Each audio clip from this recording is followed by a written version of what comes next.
ആ നമസ്കാരമുണ്ട്. ഒരു നിമിഷം. കിഡ്നി സ്റ്റോൺ ഏകദേശം ഒരു വലുപ്പത്തില് എന്റെ ഈ ഇടതുവശത്തും വലതുവശത്തുമായിട്ട് 6.4 മില്ലിമീറ്റർ. അപ്പൊ വളരെ ശ്രദ്ധിക്കുക, നിങ്ങൾ ഓരോരുത്തരും ശ്രദ്ധിക്കുക. വേറൊന്നുമല്ല, വെള്ളം കുടിക്കാണ്ട് മാത്രമല്ല കിഡ്നി സ്റ്റോൺ വരുന്നത്. ഞാൻ നന്നായിട്ട് വെള്ളം ഗുളു എന്ന് പറഞ്ഞിട്ട് കുടിക്കുന്ന ഒരാളാണ്. പക്ഷെ എനിക്ക് അങ്ങനെ കിഡ്നി സ്റ്റോൺ ഉണ്ടായി. ഞാൻ ഈ അടുത്ത് ഹോസ്പിറ്റലിൽ പോയുള്ളൂ, ഈ അടുത്ത് ഡോക്ടറായിട്ട് സംസാരിച്ചോളൂ. ഡോക്ടർ എന്നോട് പറയണപ്പോ കിഡ്നി സ്റ്റോൺ വന്നതിന് കാരണം എന്താണെന്നുള്ളത്. KFC അടിച്ച് കയറ്റുന്ന ഒരാളാണ് ഞാൻ. KFCയിൽ കെച്ചപ്പ് ഒഴിക്കുന്ന ശീലണ്ടേ.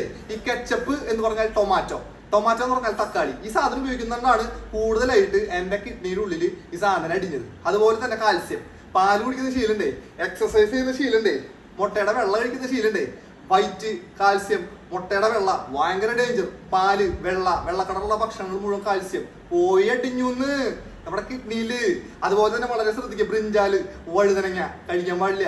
അതുപോലെ ശ്രദ്ധിക്കേണ്ട മറ്റൊരു സാധനം, നട്ട്സ് കഴിച്ച പ്രശ്ന. ഡെയിലി അവര് കുണു എന്ന് പറഞ്ഞാൽ ബദാം കഴിക്കും. നട്ട്സ് പ്രശ്ന, അണ്ടിപ്പരിപ്പ് പ്രശ്ന.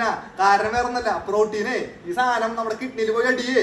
ചിക്കൻ ടൊമോനെ പ്രശ്ന, അടിച്ച് കയറ്റി ഞാൻ ചിക്കൻ, അതും പ്രോട്ടീൻ പോയി അടിഞ്ഞൂന്ന് കിഡ്നിയില്. കിഡ്നി ഏകദേശം തീ വലിപ്പത്തിലായി. അതിനുള്ളിലുള്ള കല്ല്, ആദ്യം പറഞ്ഞിരുന്നത് കല്ല് നിറച്ച് കല്ല കിഡ്നിയില്. ഇപ്പൊ പറയാ കല്ലിന്റെ ഇടയിൽ ഒരു കിഡ്നിന്ന്.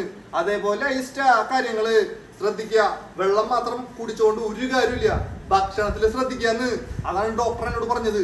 അത് എന്നോട് പറഞ്ഞ വശം എന്നെ ഇഷ്ടപ്പെടുന്ന, ഞാൻ സ്നേഹിക്കുന്ന എന്റെ കുറച്ച് ഫോളോവേഴ്സിനോടും സുഹൃത്തുക്കളോടും പറയാന്ന് കരുതി. അവര് നമുക്ക് വേണ്ടപ്പെട്ടവരല്ലേ, നിങ്ങള് നമുക്ക് വേണ്ടപ്പെട്ടവരല്ലേ. കിഡ്നി സ്റ്റോൺ വരാതിരിക്കണമെങ്കിൽ ഈ പറഞ്ഞ സാധനങ്ങളൊക്കെ തിന്നാണ്ടിരുന്നോട്ടാ കടികള. ഇത്രയും പറയാനുള്ള ചേട്ടന് അല്ലെങ്കിൽ ഒരു അനിയന്. ഇത്രയും പറഞ്ഞുകൊണ്ട് signing off. Keep in touch. By.